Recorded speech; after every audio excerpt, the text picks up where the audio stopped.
Vamos subir, então, o deputado estadual do Rio de Janeiro, pelo PSB, ex-ministro do Meio Ambiente, Carlos Mink, muito bem-vindo, tudo bem? Buenos dias a todos, saudações biodiversas.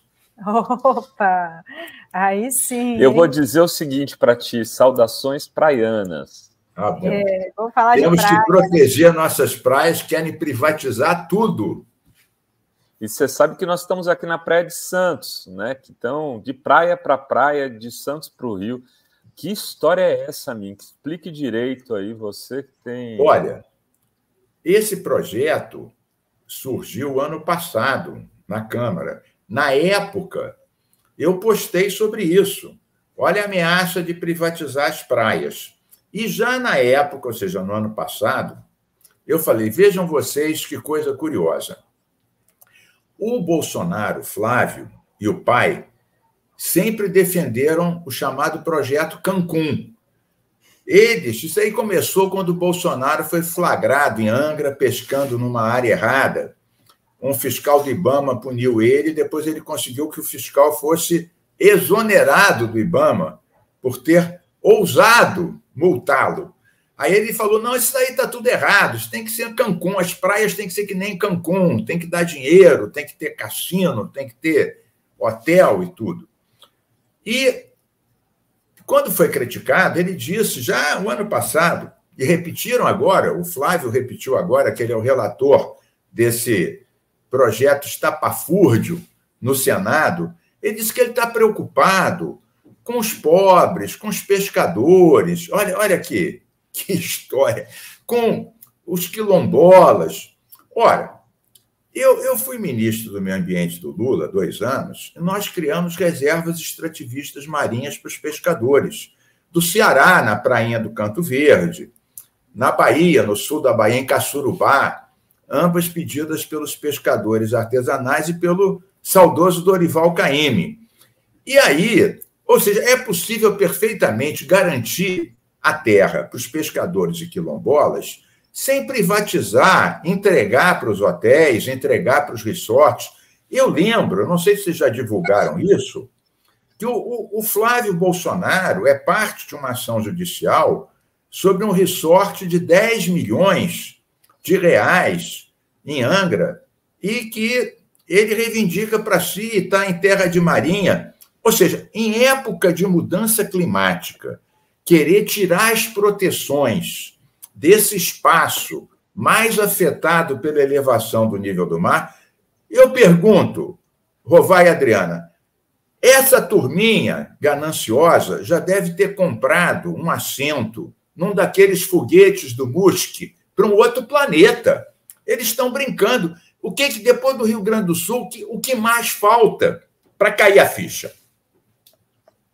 Alguém está lembrando aqui, Mink, que essa casa, se não me engano, acho que é a mesma, que é do jogador da seleção, o Richarlison. Verdade. Ele é parte dessa ação também. É verdade, bem lembrado. Mas então, voltando. É claro que tem um argumento ou outro, mas podia ser resolvido de outra forma. Tem algumas áreas que o Estado, através dessas terras da Marinha, que no fundo são públicas, cobra algum laudêmio a mais, né? E que não deveria. Então, podia ser mais fácil fazer um projeto eliminando o laudêmio para várias áreas. Não precisava, para isso, tirar a proteção ambiental de toda a costa brasileira, acrescenta aí áreas de manguezais, ilhas, estuários de rios.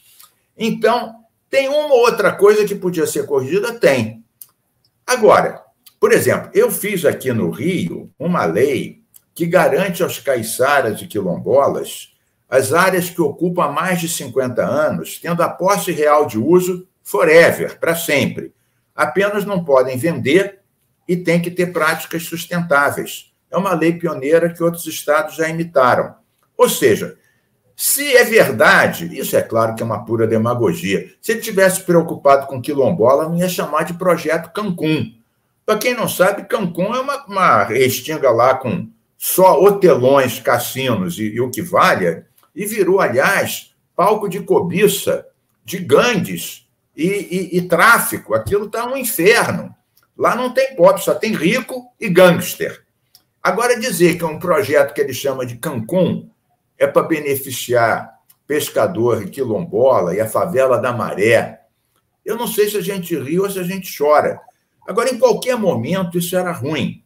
Em época de mudança climática, todo mundo sabe que a faixa mais perigosa, mais vulnerável, é o litoral. E quando o mar invade, não é o mar que invade, ele recupera uma terra que a gente adentrou. A gente é que está ocupando o que era o movimento natural das areias, dos mares. Isso tem a ver com todas as cadeias alimentares. Então, eu acho que a gente tem que votar contra esse projeto. Inclusive, eu já verifiquei o seguinte, tem algumas cláusulas pétreas da Constituição, como o fato das praias serem bens públicos de uso comum, que essa PEC agride. Ou seja, mesmo sendo uma PEC, ou seja, não vai para a sanção do Lula, encerra no próprio Congresso, ela pode ser questionada no STF porque ela agride cláusulas pétreas. Por exemplo, que as praias são bens públicos de uso comum.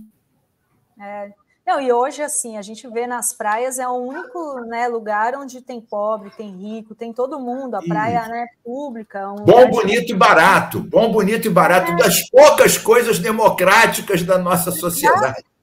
É ir para a praia, pega uma cadeirinha, uma canga, senta lá, você não gasta nada, você pode... Imagina você ter que pagar para entrar numa praia, gente. Na Europa, tem vários países que a praia, mesmo a Itália, a França e outros, que a praia você paga.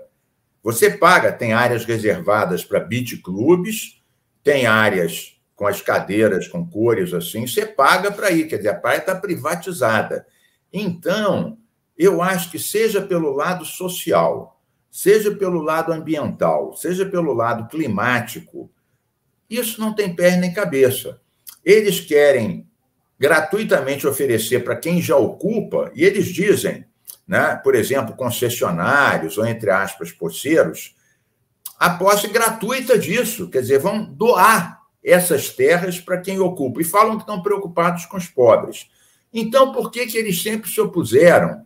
Quando a gente cria reservas extrativistas marinhas, a gente criou uma aqui em Niterói, na área de Itaipu, Piratininga, a pedido dos pescadores artesanais. Tivemos o apoio da UF, dos ecologistas. Eles se opuseram. Então, agora vem com essa demagogia. Até parece que o projeto Cancún é para beneficiar os pobres pescadores. Conta outra. É verdade. Tem uma pergunta do Hussein Brasil, muita gente também perguntando o que é laudêmio. É uma taxa para a Marinha, é uma taxa. Seja... o laudêmio é uma taxa que é cobrada em algumas áreas exatamente dessa reserva. Agora, você poderia eliminar ou reduzir 95% até eliminar o laudêmio sem tirar a proteção ambiental, porque pouca gente diz o seguinte, essa faixa dos 33 metros da Marinha, nela não se pode fazer nada sem um projeto de impacto ambiental, ou melhor, sem um estudo de impacto ambiental e sem as devidas licenças. Dentro da linha de simplificar e desburocratizar, eles tiraram esta exigência e essa proteção.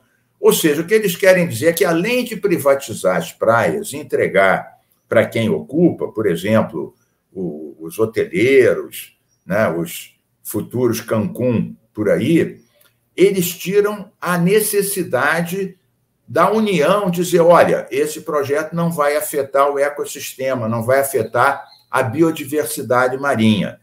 Então, em época que todo mundo está discutindo o aumento da proteção dos ecossistemas, das encostas, lembrando que no Rio Grande do Sul, eles desfiguraram o Código Ambiental do Rio Grande do Sul.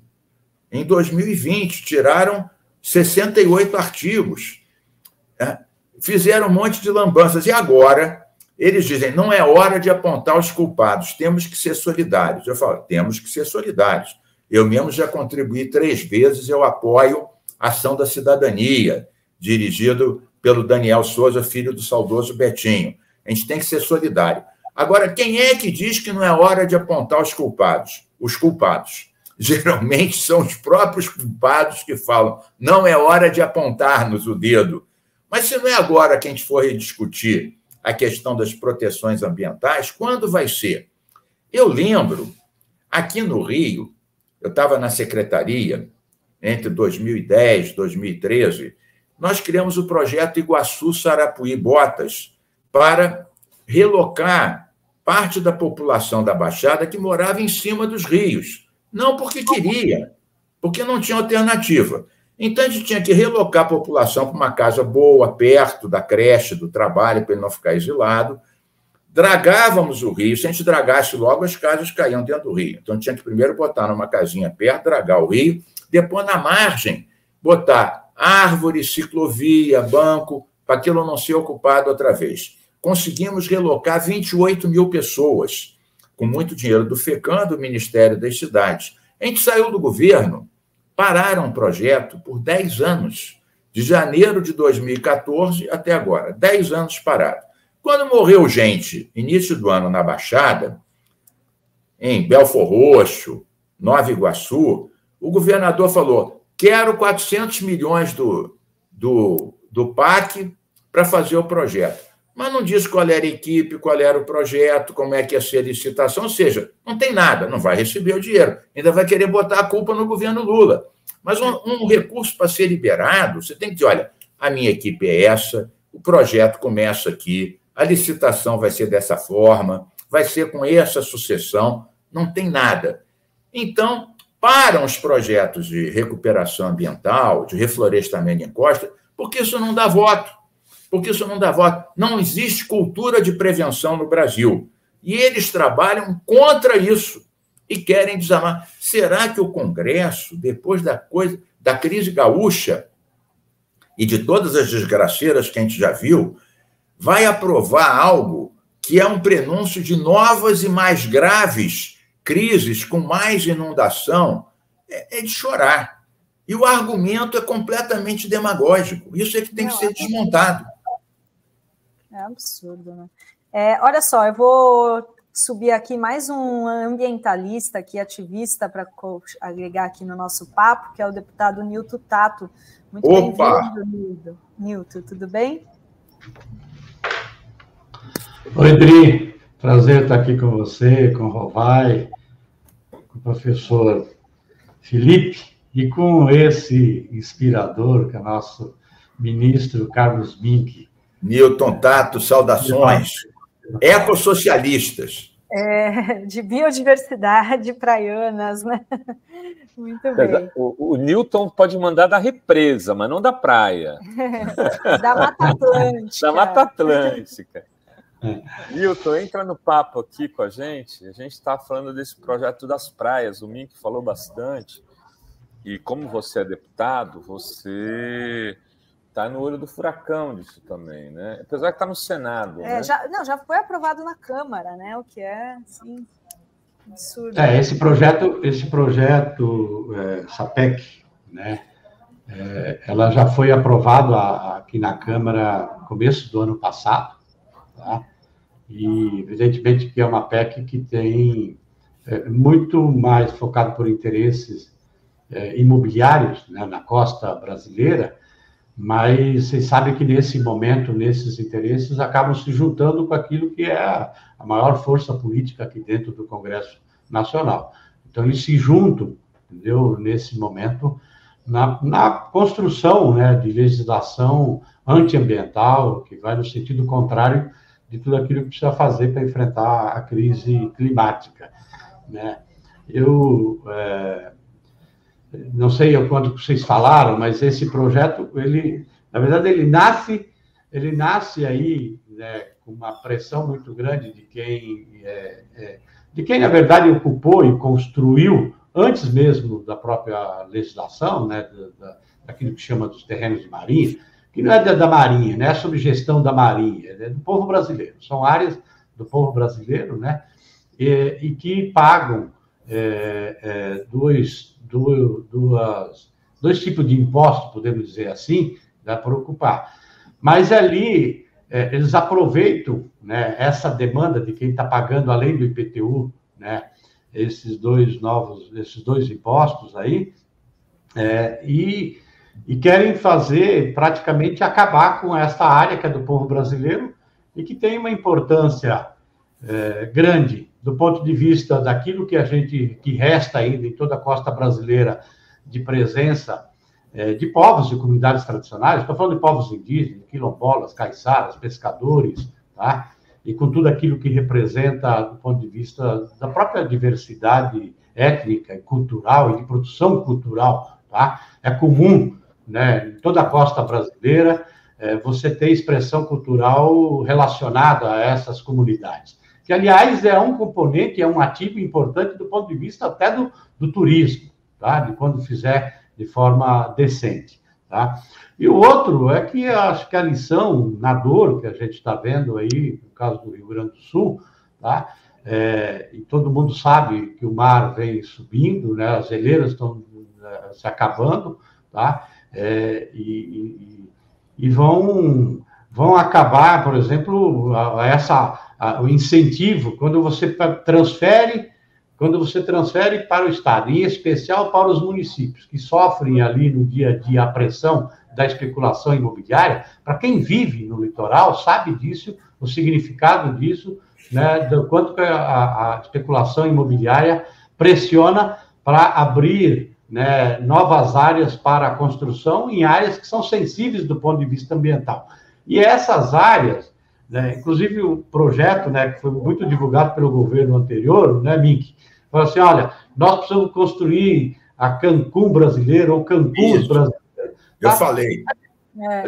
Eu pergunto aqui, Mink, tá, para quem está observando o que está acontecendo, né, como consequência do aquecimento global, né, derretimento das geleiras, o crescimento do nível do mar, né, o crescimento do mar, essas Cancún foi tudo, a água vai comer, o mar vai comer. Completamente. Tá? Completamente. Né? Então, né, só estou falando, né, então isso é para quem quer ganhar, e que essa mentalidade do século passado, quem quer ganhar dinheiro, né, com mais rapidez, com uma exploração dos recursos, né, sem saber o que é que vai vir ali para frente. Tato, então, esse projeto de lei está conseguindo atender interesses, sabe assim, para entender interesses específicos privatistas nesse momento, né, em detrimento de toda a sociedade brasileira. E mais aquilo que ficou muito bem divulgado aí na campanha que está aí nas redes sociais, né? Então, para quem gosta de determinadas praias, corre o risco daqui a pouco não poder ir mais nessas praias, porque vai ficar na mão de determinados conglomerados empresariais que vão ser muito restritivos para algumas pessoas essas praias. Deixa eu entrar aqui. Posso fazer uma lembrança e duas observações. Pode ser? Deixa eu só me despedir, Mink. Eu vou ter que sair. Eu queria só, eu sei que você vai fazer um comentário, mas eu queria deixar uma pergunta. Isso não se faz, se despedir, deixar uma pergunta, mas acho que vale para o nosso público, tem vocês dois aqui, aproveitar. Eu peço já desculpas, viu, deputado Itotá, deputado Mink, mas eu queria saber o seguinte: nós tivemos um ministro do Meio Ambiente que tentou passar a boiada, disse isso claramente, é deputado hoje em dia, mas responde a processo por tráfico de madeira na Amazônia. A gente sabe muito bem do que essa turma é capaz. A gente viu o que aconteceu agora no Rio Grande do Sul. O que eu queria ouvir de vocês é o seguinte: não dá para a gente fechar os olhos e fazer como foi com a ditadura, não ter punição, porque isso aí foi obra do homem, não é obra da natureza. Então, o que eu queria saber de vocês é quais são as possibilidades de punição dos responsáveis por essa tragédia no Rio Grande do Sul e daqueles que são responsáveis por outras tragédias, daqueles que fazem passar a boiada e que hoje têm imunidade parlamentar. Como é que vocês acham que isso pode ser punido? E eu vou me despedindo aqui, deixando essa batata quente para vocês responderem. Valeu, um abraço, Obrigada, Felipe. Felipe. Valeu, Felipe. Olha, Tchau. deixa eu começar e o Newton arremata aqui. Bom, antes da pergunta do Felipe, na verdade é uma questão e é muito boa, eu ia fazer uma lembrança e duas sugestões. Aí eu já engreno com a resposta e passo para o Tato, porque também foi feita para ele a mesma pergunta. A lembrança que eu ia fazer é que no tempo do governo Bolsonaro, que eu chamo até de bolsovírus, porque ele foi o maior aliado do Covid, eu chamo o Bolsonaro de bolsovírus. No tempo desse governo, eles manipularam o CONAMA, Newton Tata acompanhou bem isso, e aprovaram uma resolução tirando a proteção de restingas e manguezais. Nós, o Fórum dos Ex-Ministros do Meio Ambiente, era eu, Marina Silva, Zé Carlos, vários, éramos 9 de vários partidos, fomos no Supremo, outras entidades também foram. O Supremo suspendeu essa decisão do CONAMA. E vejam que esta decisão do CONAMA, no tempo do sinistro Salles e do Bolsovírus, já era para liberar hotéis e resorts no litoral, que é a área mais valorizada. Então, essa é a minha lembrança. Ou seja, eles estão de olho nisso há bastante tempo e de várias formas diferentes. Agora, as observações. Eu estou sentindo falta, Tato,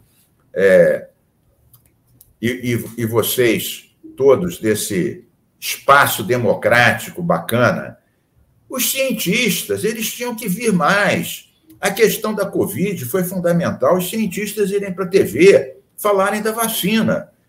Cadê os nossos cientistas? Eu vi um ou outro, mas muito discretamente, e eles sabem exatamente do que se trata.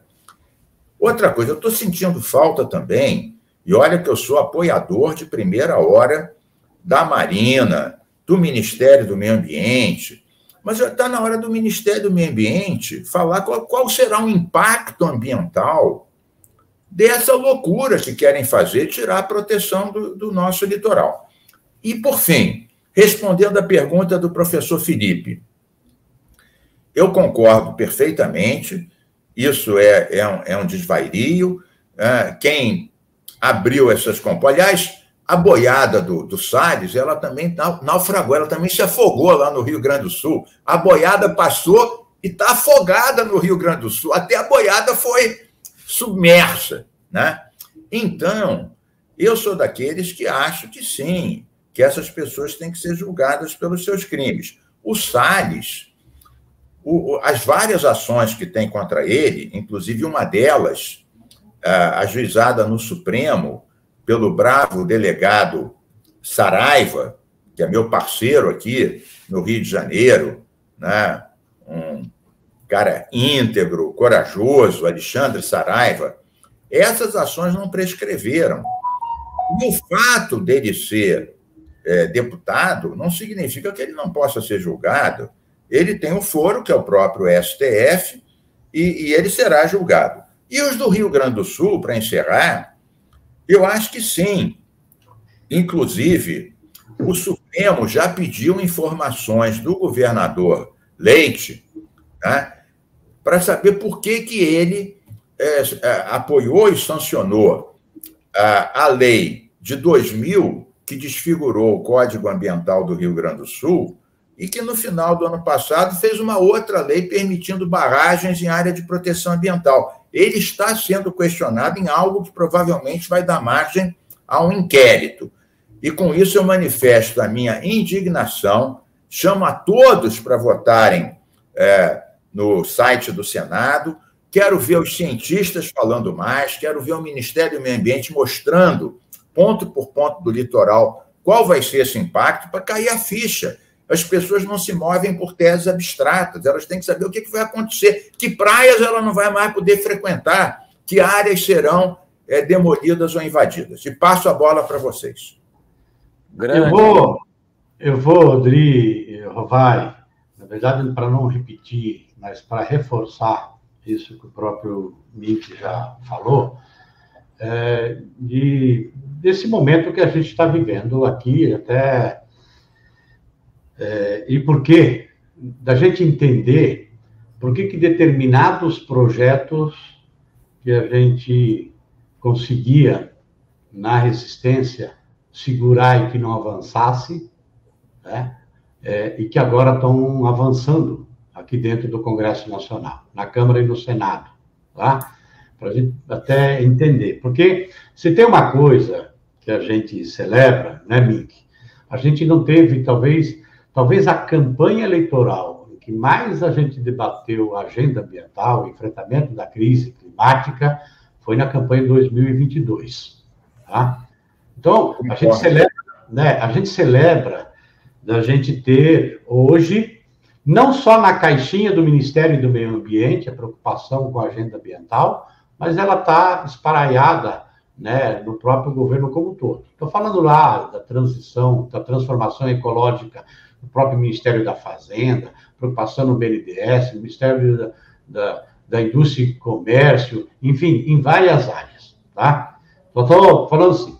Então, antes, o que a gente tinha? Não tinha, talvez, eu estou falando dessas forças do atraso do século XIX, que é, podemos assim, organizada com a principal força política que tem no Congresso Nacional, que é o Centrão, mas leva em consideração que mais de 80% daquilo que compõe, né, o Centrão é da bancada ruralista, e que faz essas alianças, evidentemente, né, com a bancada da bala, com a bancada evangélica, com a da pressão imobiliária, e assim vai por diante. Tá? Então, acaba fazendo essas alianças aqui dentro. Tá? Então, antes você tinha um governo que ele estava a serviço da desconstrução ambiental, a serviço do crime.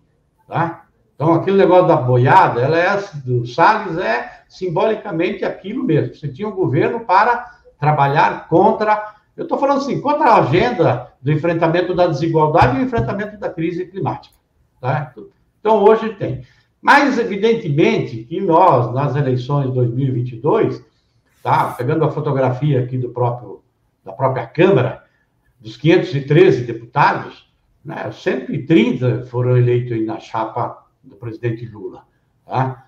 Então, nós temos essa composição. E aí, hoje a gente tem, por parte deles, tá? E que de forma escancarada hoje, não é nem subliminar, né, essas pautas antiambiental, é escancarada mesmo. Então, quando você vê o relator do projeto, né, o senador Bolsonaro, relator do projeto esse da PEC 03, ali é claramente de interesse localizado, privado, e a serviço, evidentemente, de uma articulação, tá? Está colocado. Então, isso é mais escancarado hoje.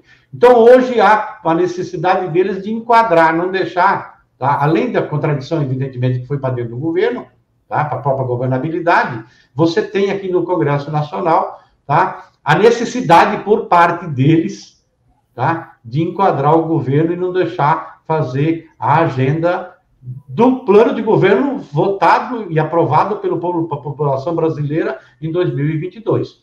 Então, um pouco esta a realidade, tá? E aí eu quero chamar a atenção, né, dando coro, né, nessa fala do Mink, tá? Como é que a gente vai mudar esse jogo? Como é que a gente vai segurar, entendeu, o avanço dessas agenda antissocial, antiambiental em curso dentro do Congresso Nacional? Porque está aquela situação, pega aí o marco temporal, pega o agrotóxico, aprova, Lula veta, derruba o veto. Hoje, por exemplo, vai ter reunião do Congresso, vai derrubar mais vetos ainda, né? E por diante. Então, é um pouco isso. Que pode, inclusive, se continuar essa escalada, pode influenciar, inclusive, naquilo que era a segurança final, que era o STF, que a gente tinha. Então, isso pode, inclusive, influenciar. Então, isso que o Mink fala, do chamamento da ciência, dos pesquisadores, não só deles, né? Mas eles têm um papel importante nesses casos, tá? Mas é da própria sociedade. Por isso que eu tenho falado, e a gente fez isso, Mink, 15 dias atrás, pela Frente Ambientalista, quando a gente organizou aquele documento, né? Porque essa coisa bonita, que é essa mobilização nacional, que a gente celebra também em socorro aos irmãos lá no Rio Grande do Sul, conterrâneos meus, eu nasci no Rio Grande do Sul, tá? Né? Então, essa mobilização, ela não pode, daqui 1 mês, 2 meses, cair no esquecimento e depois voltar quando tem outra tragédia, quando tem outro extremo. Então, nós precisamos ter um esforço muito grande, como que isso canaliza, para poder pressionar aqui dentro do Congresso Nacional a não avançar esses projetos que vão intensificar cada vez mais esses eventos climáticos, entendeu? Que aquilo, Mink, que há 30, 40 anos atrás, né, todos os ambientalistas já falavam, a ciência já falava, os pesquisadores já falavam, olha, vai acontecer isso. Né? Diziam que nós éramos uns exóticos alucinados. Sim. E agora está aí. Está aí o que está acontecendo.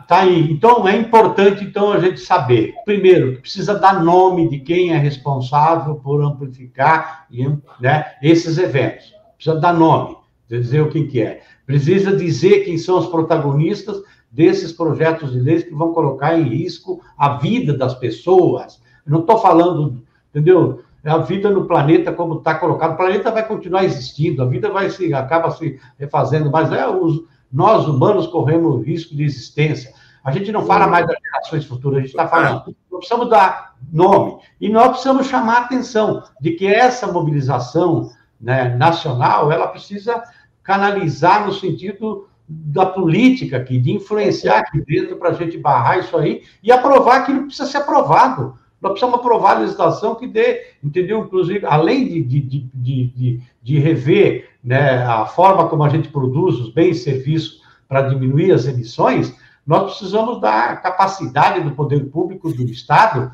para poder responder, entendeu, às necessidades desses eventos que vão continuar acontecendo. Otávio, deixa eu dar uma sugestão aqui. Ô, Rovai e Dri, posso levantar um ponto aqui? Um ponto rapidinho aqui. 2. Primeiro, nós temos que preparar essa ação do Supremo. Nós temos bons constitucionalistas. O Supremo é sensível à questão ambiental, muito sensível. Eu digo isso porque esse Fórum dos Ex-Ministros não foi só nisso. Em outras questões que a gente foi no Supremo, a gente ganhou. Então, temos que dizer que eles estão, sim, afetando e contrariando cláusulas pétreas. Eles não podem fazer isso dessa maneira. Então, temos que preparar uma ação no Supremo. Outra questão. Você foi muito feliz quando disse: nós temos 130. O povo votou num governo, num presidente progressista e num Congresso conservador. Mas tem o seguinte: este governo não é só a esquerda. Tem vários outros setores que se agregaram. Só que esses setores estão no governo, mas lá na Câmara e no Senado votam contra. Agora, o governo, por exemplo, eu sinto falta, Tato. Você sabe que eu fiz as 6 campanhas do Lula, tenho orgulho de ter sido ministro dele, sou Lula de carteirinha. Mas eu sinto que o governo, em relação a esse ponto, não se posicionou. Eu sinto falta de um posicionamento do governo, né? E mais, dentro do governo, desde o meu tempo, sempre existiram posições diferentes. Eu me lembro, eu brigava pelo menos com 3 ministros toda semana. O Lobão, que queria fazer térmicas em tudo que é lado, o Stefanes, que queria acabar com o Código Florestal, e aquele que foi governador do Amazonas, que queria fazer asfaltar a estrada cortando a Amazônia toda mais preservada. Então, quando você tem um governo de ampla coalizão, a luta de classes, a luta ecológica, elas também acontecem dentro do próprio governo. E o governo, entendo, dentro da Realpolitik, escolhe alguns temas que vai se meter mais ou vai se meter menos. Também o governo não pode se meter em tudo e ter muitas derrotas, né? Também entendo isso. Agora, eu sinto falta de um posicionamento do governo e sinto falta de uma pressão do governo sobre outros partidos e parlamentares que têm um monte de ministérios, controlam um monte de recursos, ganham bilhões em emendas de tudo que é jeito. Tem que ter uma pressão para eles não entregarem o litoral para especulação e para a tragédia climática. Tem que haver um aperto em relação a isso e tem que preparar uma ação no Supremo, que eu acho que é o que nos vai safar. O que nos vai salvar é essa ação. Eles estão contrariando cláusulas pétreas. Então, mas eu concordo com você, Mink. Mas como é que a gente faz para chegar a isso aí? Para chegar a isso aí, nós precisamos fazer com que essa mobilização que tenha pressão da sociedade. Não é porque o nosso governo, e a gente, aquilo que eu falei, a gente celebra de ter um governo que tem lá essa preocupação.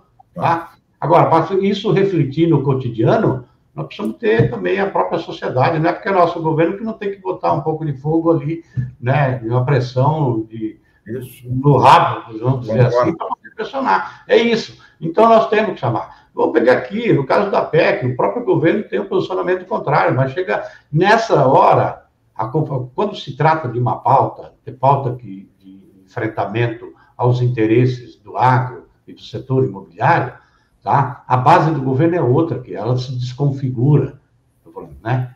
Tá? Então ela mexe. Então, e isso é uma triste realidade o que você está dizendo. É isso. Eu estou falando, esse é o desafio que está colocado para nós, entendeu? De como é que a gente vai, entendeu, fazer com que a gente, para reverter isso aí, é a sociedade acompanhar mais de perto. Não dá para acontecer. Não dá para a gente ter esse entendimento, faz a pesquisa, a maioria da população, a grande maioria, fala assim, olha, o que está acontecendo isso aí tem a ver com a crise climática, então a população não é negacionista com relação à crise climática, a população vê quem que são os responsáveis, né, que provocam, entendeu, né, esses eventos extremos, tá, aqui, né, mas isso aí não dá nem nada para aquilo que a gente quer do ponto de vista de intervenção e de influência, né, e de pressão na política para aquilo que está acontecendo aqui dentro do Congresso Nacional e que, se deixa, não dá também as condições para que o governo faça acontecer e implementar o próprio plano de governo. Tá? É isso que estou falando.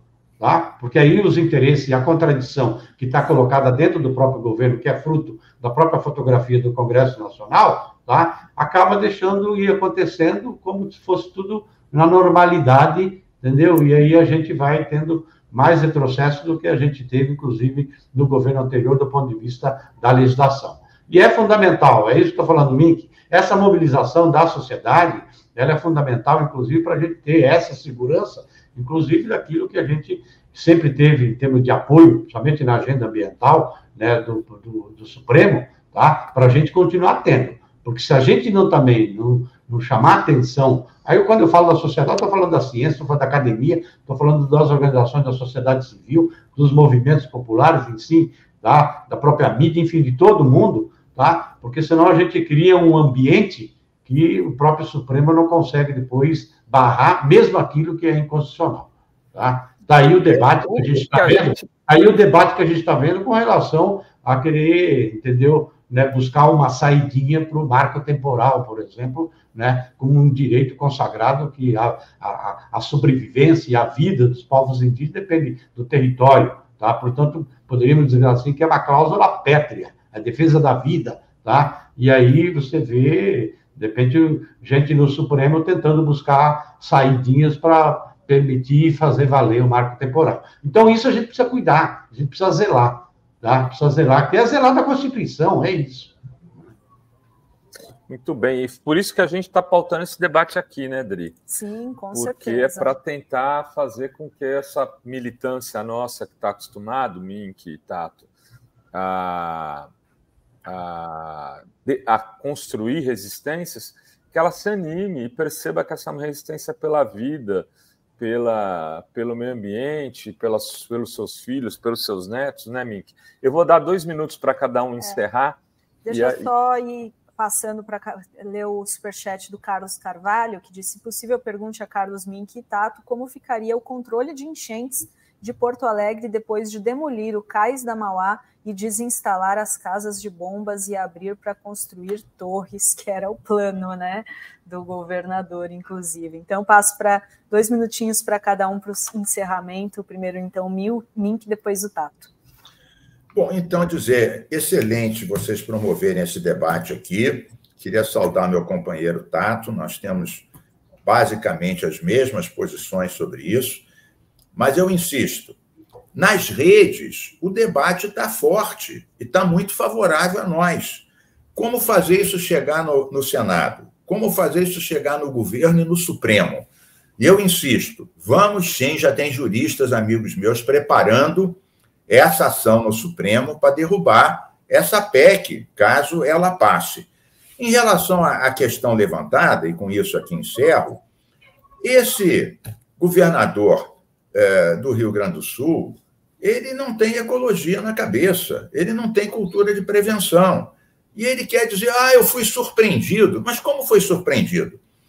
Os estudos de 2015, Sérgio Margudes, economista amigo meu, e outros participaram, já dizia, vai chover muito mais, os diques não vão segurar, e a saída lá depois da Lagoa dos Patos está muito estreita, não vai dar vazão. Tem que aumentar a drenagem e melhorar. Isso tudo foi ignorado.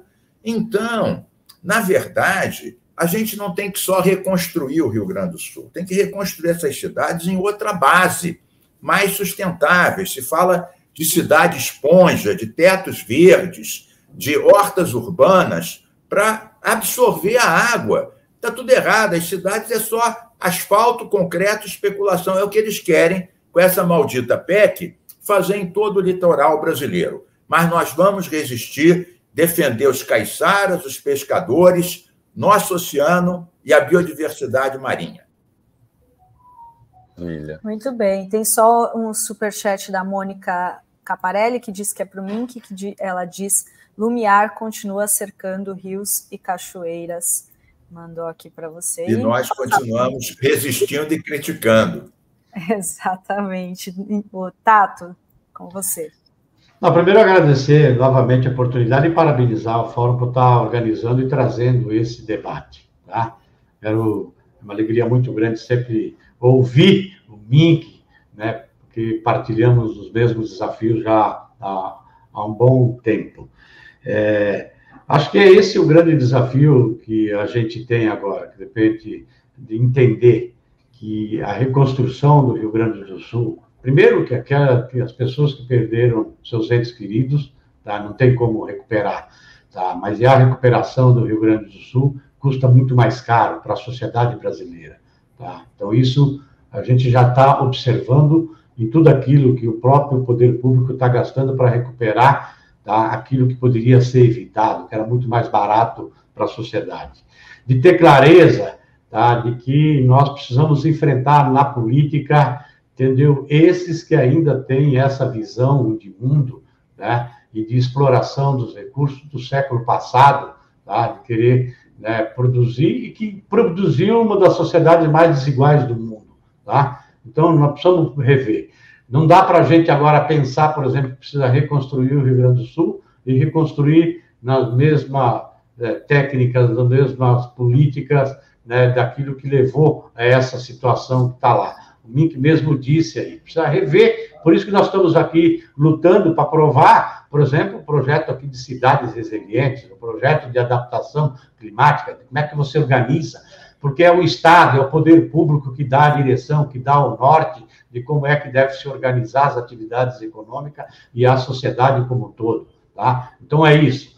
Tá? Mas é de também ter clareza dessa realidade que a gente tem aqui dentro. Então, quer dizer, nós precisamos assegurar de que o governo faça valer o plano de governo para enfrentar a crise climática, com inclusão social, né, enfrentamento da desigualdade, tá? Sabendo que tem essa contradição, mas também a gente chamar sempre a responsabilidade também da sociedade, né, que não basta só nas redes sociais, que eu concordo que está ali nas redes sociais. Nós precisamos criar momentos, entendeu? Aí eu estou falando de quem sempre veio batalhando, criar os momentos para a gente direcionar essa mobilização nacional para a política, para entender que aquilo que está sendo debatido dentro do Congresso Nacional, tá, vai aguçar mais ainda os eventos climáticos. Tá? E, evidentemente, dizer para você aqui, por exemplo, o marco temporal que nós perdemos aqui depois, da fase final, depois que derruba o veto, nós já acionamos, inclusive, o judiciário. Dos agrotóxicos, né, tem coisas que estão, inclusive, para a reunião de hoje. Coisas que nós já perdemos, já foram derrubados o veto, e coisas que estão para ser no Congresso hoje. Ato contínuo, evidentemente, vamos para o STF, nós precisamos fazer isso aí. Tá? Mas eu chamo a atenção, a mobilização da sociedade, ela também é para segurar... Fundamental. Tem a pressão, inclusive, do próprio STF. Muito obrigado pela oportunidade. Obrigado. Obrigada, Tato. Sempre obrigado pela oportunidade de Romário. Saudações planetárias, além de praeiras. E ex-socialista. Valeu, muito bem. Valeu. Obrigada para vocês. Tchau, tchau. Até a próxima.